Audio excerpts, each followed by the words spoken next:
nung past 4 weeks, di ba, nag-cover tayo ng topic about heaven.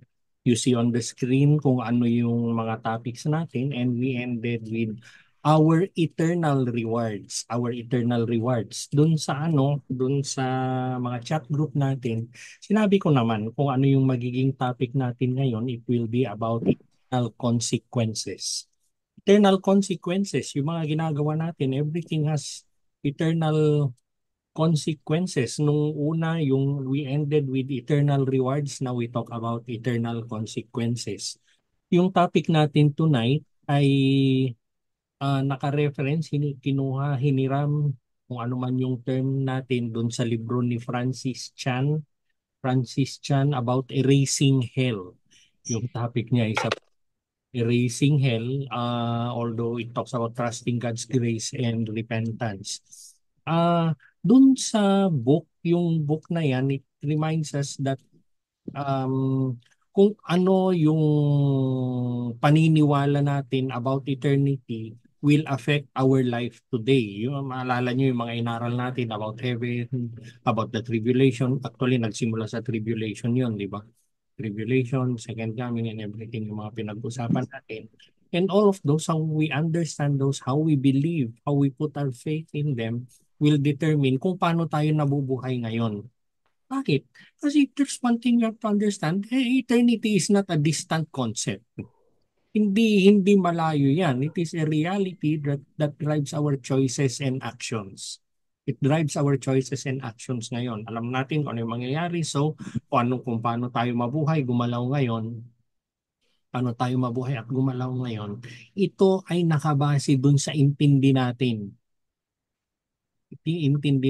about eternity. The idea of eternal consequences of feels uncomfortable.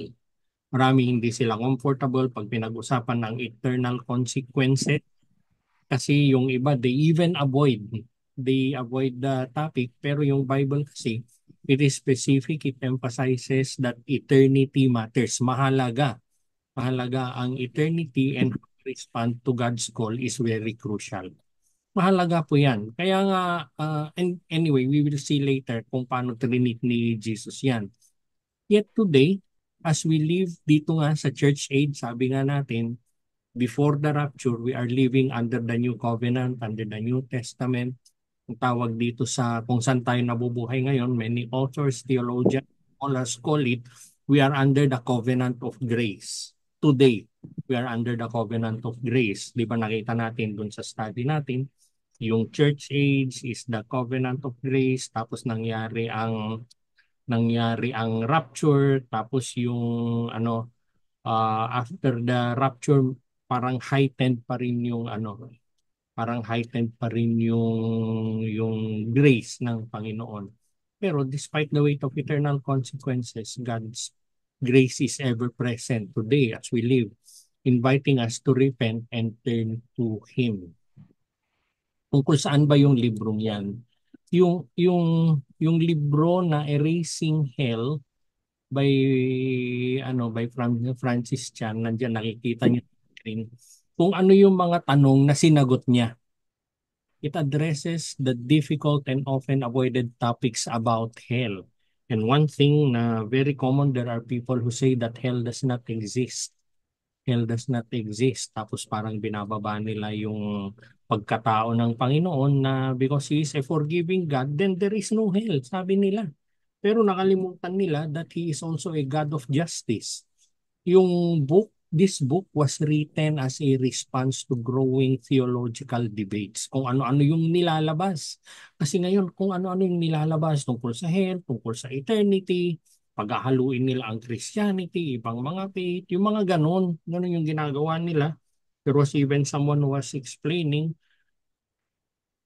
on the backdrop of Christianity, ina-explain niya na merong, anong tawag na yun, reincarnation, yung mga ganon, na mabubuhay ka as another form of living thing. Alam mo yun, naisip ng tao lahat yun. So, this book is a response to growing theological debates about the existence and nature of hell, especially the release following the release of eto na, yung kay Bob Bell na controversial book kasi That Love Wins. It's not a good book, really. It's not a good book. Love Wins by Rob Bell na ano very universalist yung dating, yung explanation niya about salvation na iba-iba ang paraan to be saved, na you could do this and you will be saved, yung mga ganun ang gulo. It's not, I do not recommend that we read that. Yung Erasing Hell, written by Francis Chan and Preston Springton, kakamali ako palagi, emphasizes the biblical teachings about hell. Talagang lahat ng explanation nila, hinugot nila from the Bible and nakafocus siya sa ginawa ni Jesus and the apostles. Ano yung sinabi ni Jesus, ano yung sinabi, sinulat ng mga apostles, biblical talaga.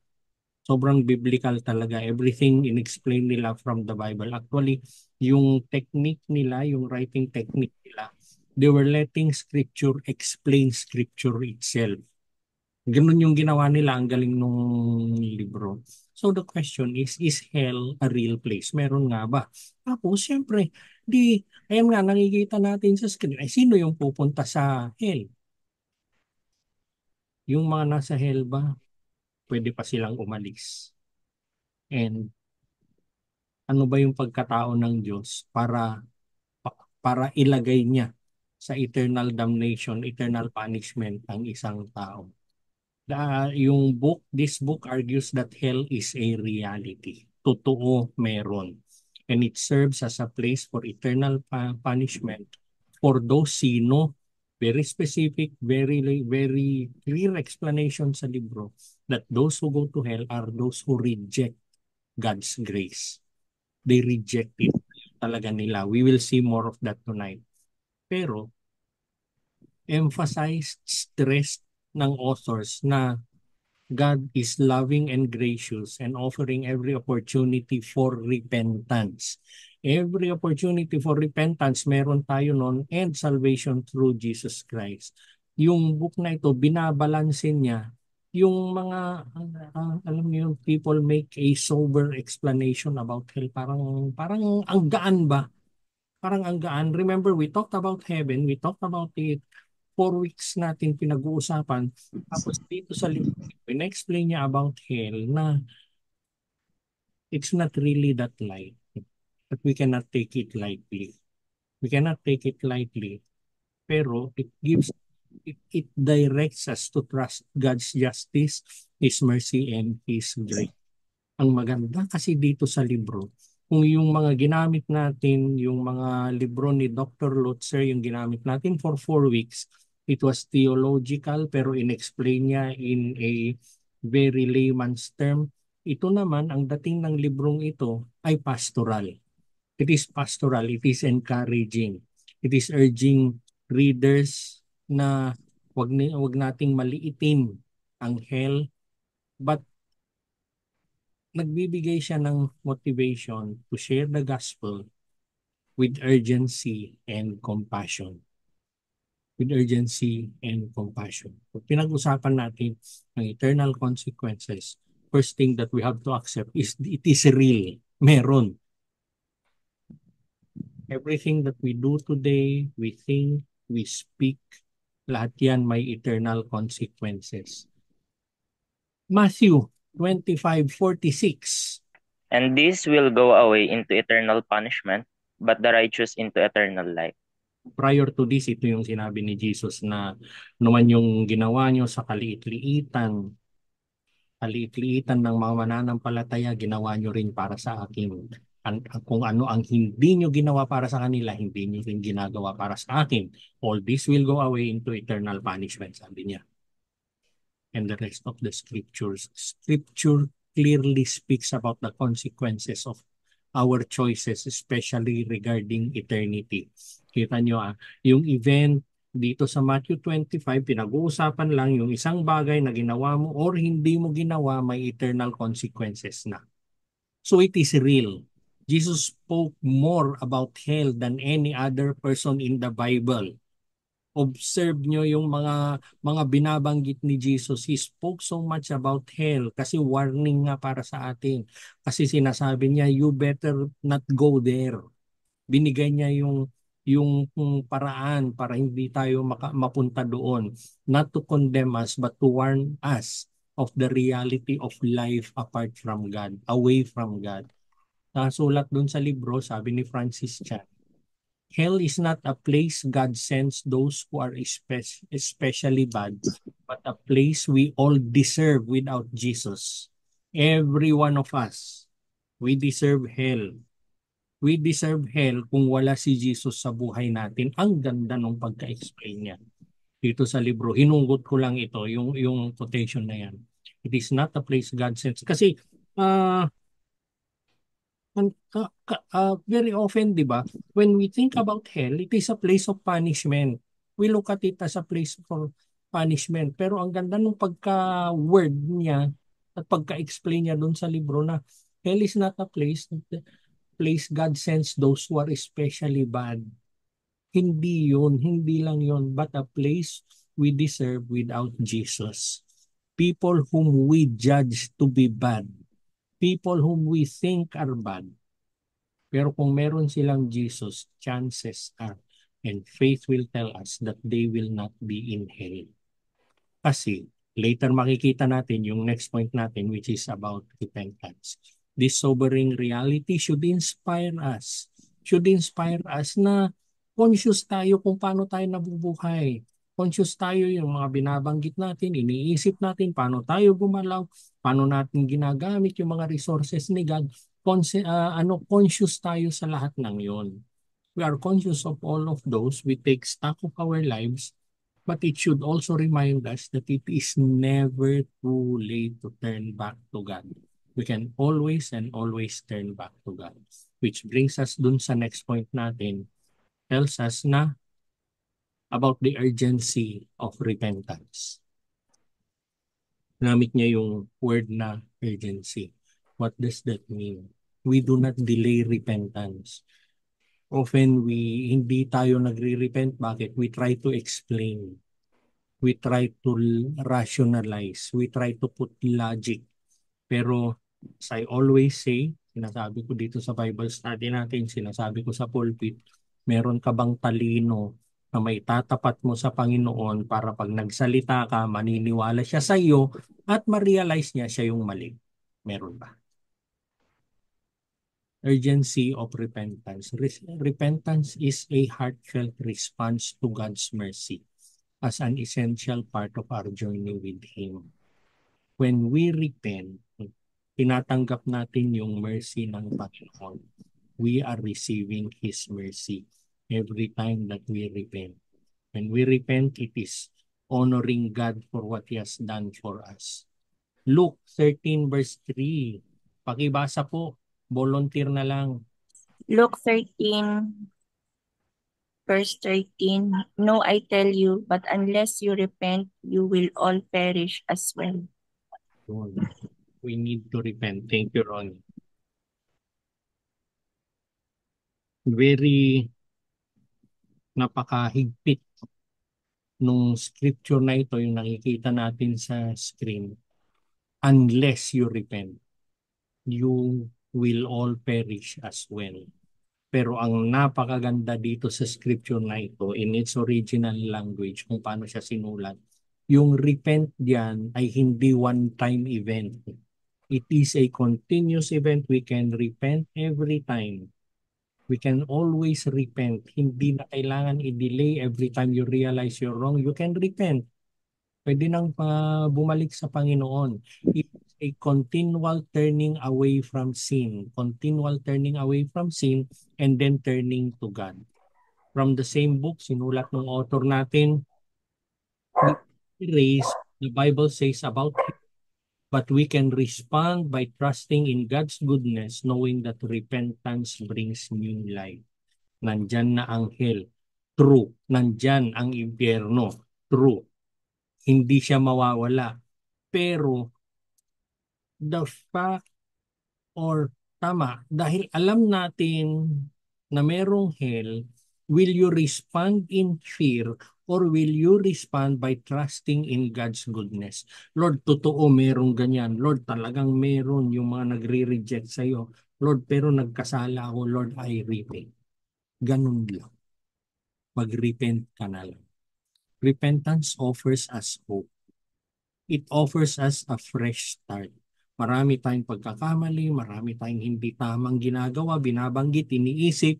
We can always repent, and it is a continuous act. Nag-repent ka kahapon, meron kang bagong naisip na nagawa ng pagkakamali ngayon, mag-repent ka ulit. Or there might be times in your life na, alam niyo yun, siguro na-experience natin lahat ito, yung merong ipapaalala si Holy Spirit na nung something that you did very long time ago na nung high school ka, parang ganun. Or 20 years ago, meron kang ginawang ganito. Kasi that very moment na pinaalala sa'yo ni Holy Spirit yung mali na nagawa mo noon, that is the best time for you to repent, not to justify. Mag-repent ka na lang. Hindi mahirap mag-repent. Mag-repent ka na lang, tanggapin mo yung mercy ni God, bumalik ka sa Kanya. It gives us a new start no matter how far we have wandered from God. Pero, sabi ko nga kanina, bakit ba yung iba ayaw nilang mag-repent? Bakit ba hindi nila nakikita yung urgency? Pero it would be good for us dito sa Bible study natin tonight. How can you prioritize it today? Pwede pa rin. May pag-asa pa rin. May panahon pa rin. We could prioritize it today. Yung next point natin is trusting in God's grace. We can always trust in God's grace. Sabi ko nga kanina. Pero later we will see a different definition of grace. Di ba pag tinatanong tayo, ano ba yung grace ni God? Ang bilis natin sabihin, unmerited favor. Yes, it is unmerited favor. And it is more. So, despite the reality of eternal consequences, God's grace is our refuge. As we are living under the church age, God's grace is our refuge. Grace means that even though we deserve separation from God, Jesus paid a way for us to be reconciled. Kasi wala tayong magawa, wala tayong paraan para bumalik sa Kanya, kundi siya lang yung nagbigay ng paraan para tayo makabalik sa Kanya. Romans 5 verse 8, napakasikat na scripture, pakibasa po. But God proves His own love for us in that while we were still sinners, Christ died for us. Romans 5:8. Thank you. Thank you, Ronnie. Trust in God's grace, sabi natin. And I want us to be sensitive dun sa words na ginamit sa Romans 5:8. Whose love was it that is being proven for us? God. Tapos paano? Christ died for us. It is a triune effort to restore us para sa Kanya. Father, Son, and Holy Spirit, sama-sama sila para ma-restore tayo. And with every act of repentance, it is a triune response from God. Ibabalik niya tayo. Surely, ibabalik niya tayo. We don't need to live with the fear of hell because Jesus offers us redemption. Mahirap ang magkaroon ng problema kung wala kang nakikitang solusyon. Pero yung napakalaking problema natin, napakalaking problema natin, hindi mo pa nare-realize na may problema ka, may solusyon na ang Panginoon. God's redemption, however, is exclusive to those who put their faith in Him. Exclusive dun sa mga mananampalataya sa Kanya. Sabi ko nga kanina, may bago tayong definition ng grace tonight. Kinote ko si R.C. Sproul. Ang sabi niya, grace is not simply leniency when we have sinned. Grace is the enabling gift of God not to sin. Grace is power, not just pardon. When we talk about unmerited favor, when we talk about the grace of God, ito po ay It is an enabling gift. Enabling gift. Nagbibigay ng kakayanan sa atin not to sin in the first place.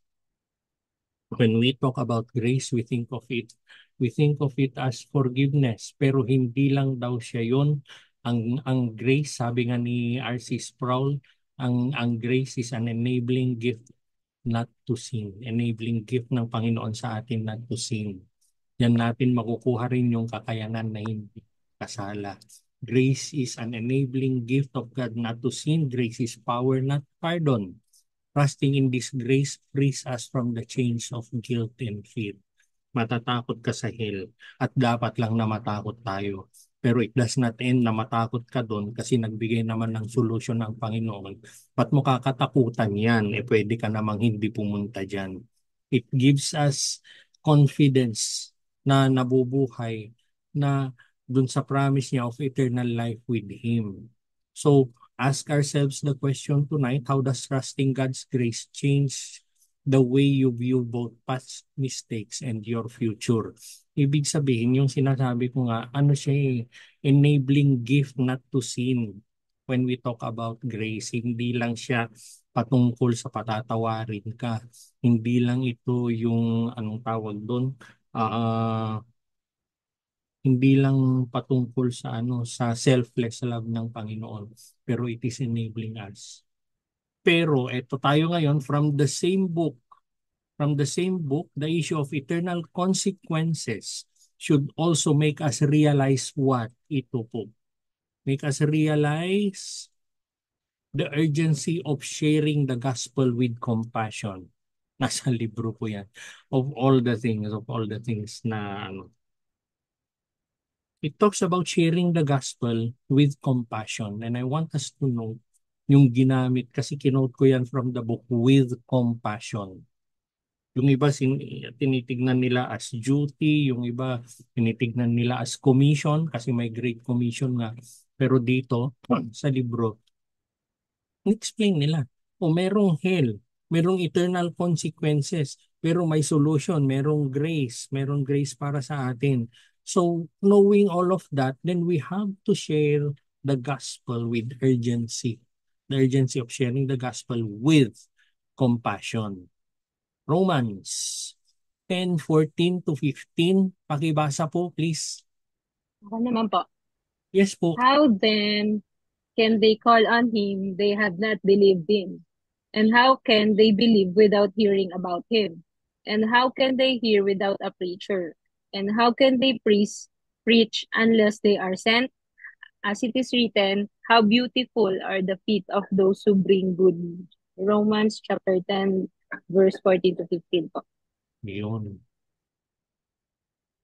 Yung binasa ni Risa ng scripture, relevant yan when we talk about eternal consequences as discussed dun sa libro ni Francis Chan. Yung passage na ito, yung scripture na ito, it emphasizes the urgency of sharing the gospel. Hindi ito option, hindi ito yung anong tawag doon, yung by chance na gagawin, hindi po. Pero yung pagkasulat ng scripture na nakikita natin sa screen, may urgency yan. May urgency yan. Kailangan gawin. Kailangan gawin and everybody has to do it. Ginamit niya yung scripture na ito to highlight that people's eternal destinies are at stake. People's eternal destinies are at stake. Alam nyo, habang ginagawa ko yung Bible study natin, I was praying na humihingi ako ng example, humihingi ako ng pwede kong i-share sa inyo, humihingi ako kay Holy Spirit. Alam niyo ang in-explain niya. Yung gustong-gusto nating yung scripture na welcome my good and faithful servant. Gusto natin yun, di ba? Enter into your eternal happiness. Parang ganon. Gustong-gusto natin yung scripture na yun. Why not? That is good. So, paano? Kung ikaw si good and faithful servant, pinatuloy ka sa heaven, tapos At a later time, lalapit sa'yo si Jesus. Alam mo, sasabihin niya sa'yo, si ganto magbibigay siya ng pangalan. Nandito sana eh. Nandito sana siya. Pero yung pagkakataon na binigay ko sa'yo para i-share mo yung gospel, ang dami mong dinahilan. Kaya wala siya dito ngayon. How would you feel pag sinabi ni Jesus sa'yo, yung kapitbahay mo na salbahe, wala siya dito ngayon. Pero I told you to reach out to that person. Wala siya dito ngayon kasi hindi ka nag-reach out. Anong sasabihin mo kay Jesus pag nangyari yun? We have to share the gospel kasi yung eternal destiny of people, they are at stake. Would you rather na yung tao na hate mo, magkikita kayo sa heaven? Tapos sasabihin niya sa'yo, nandito ako ngayon kasi nakita ko sa iyo yung kabaitan ng Diyos. Nag-repent ako. Would you rather have that? Kaysa yung sasabihin ni Jesus sa'yo, wala si ganito dito, wala si ganon dito, wala si ano dito. Kasi nga pinapa-reach out kita, hindi mo ginawa. Yun yung urgency na sinasabi natin. Without hearing the message of salvation, people might not be able to believe, people might not be able to be saved. Very clear, several scriptures nakalagay doon. God does not want anyone to perish. God wants everyone to be saved. Wala po siyang walang exempted from salvation, hindi po. Pero He uses us to reach out to them. Ang hirap-hirap, wala kang maipapanamang paliwanag kay Jesus pag nagkaharap na kayo at sinabi na niya sa'yo. Sana nandito si kung nag-reach out ka sa kanya. Yun. There is urgency in sharing the gospel. Erasing hell argues that the reality of hell, yung libro, argues that the reality of hell and eternal separation from God should motivate us to urgently share the gospel. Hindi natin pagbibiruan yan. May kilala kami ni Tita Do, kilala rin ni Sheila ito eh. Sabi niya, ayoko nga i-share yung gospel sa kapitbahay ko. Sabi niya, salbahe kasi siya eh, para mapunta siya sa hell. Alam mo, in doing that, you became the judge. Ikaw na yung nagsabi kung sino yung pupunta sa hell at hindi. Hindi. We are the worst judges kaya hindi pinigay ng Panginoon sa atin yung tungkulin para manghusga. Siya yung ultimate and only judge. And yung sinabi niya sa atin is go and make disciples. Go and make disciples. Wala kang sisinuhin. You have to share the gospel. Ang hirap pag ganun yung mindset mo and the same person na sinasabi mong kilala rin ni Sheila. Ngayon, hirap na hirap siya. Hirap na hirap. And how would you react? How would you react when those things happen? If hell is real, then we must act with yung ginamit na term ng author, compassion. We act with compassion, knowing that our proclamation of Christ's saving grace can change the life of somebody.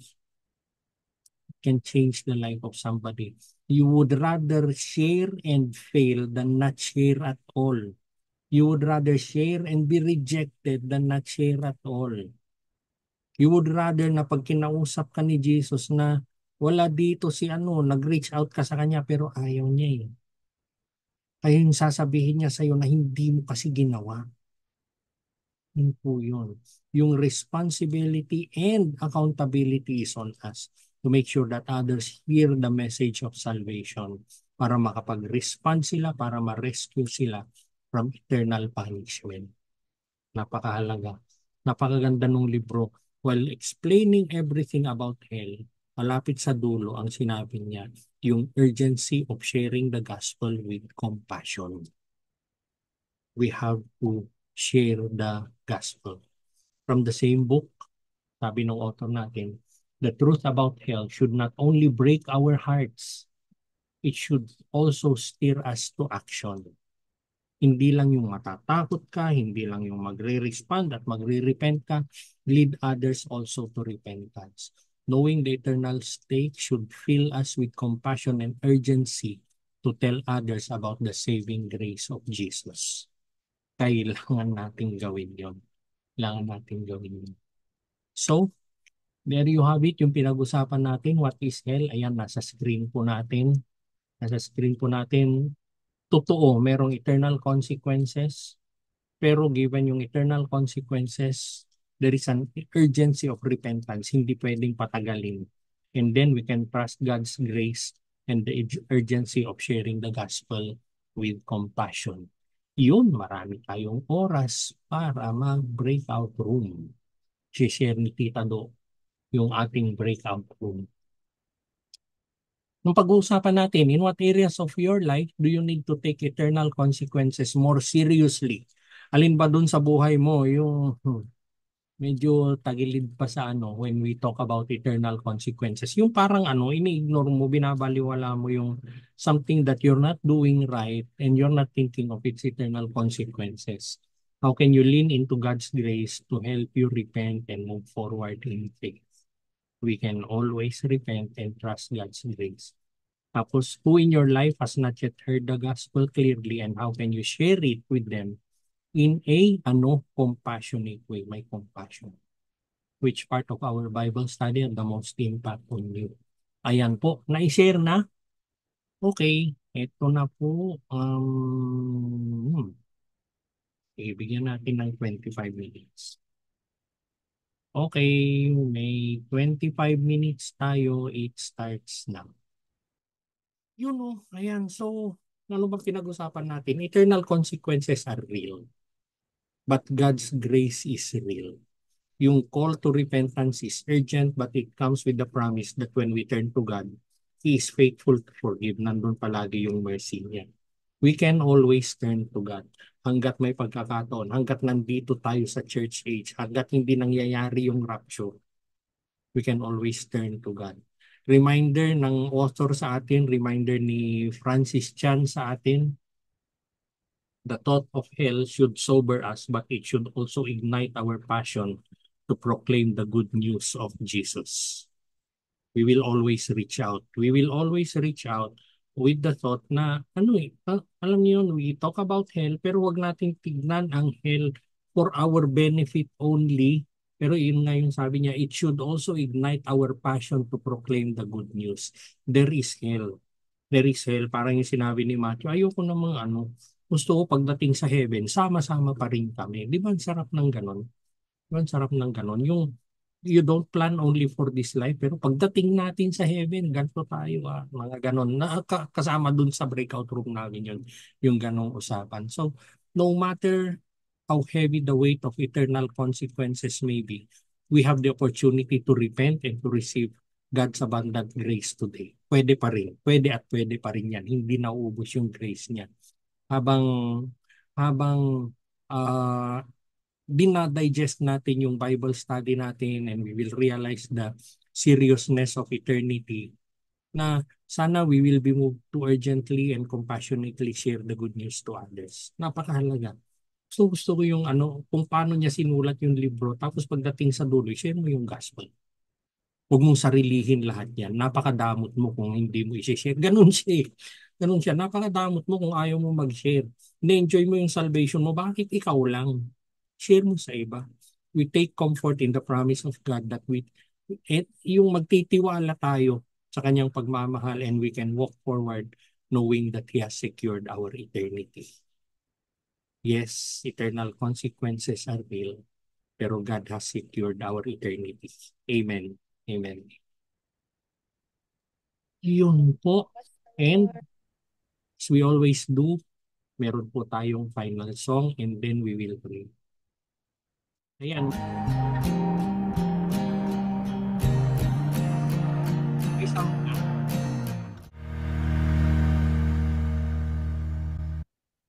Yun, thank you.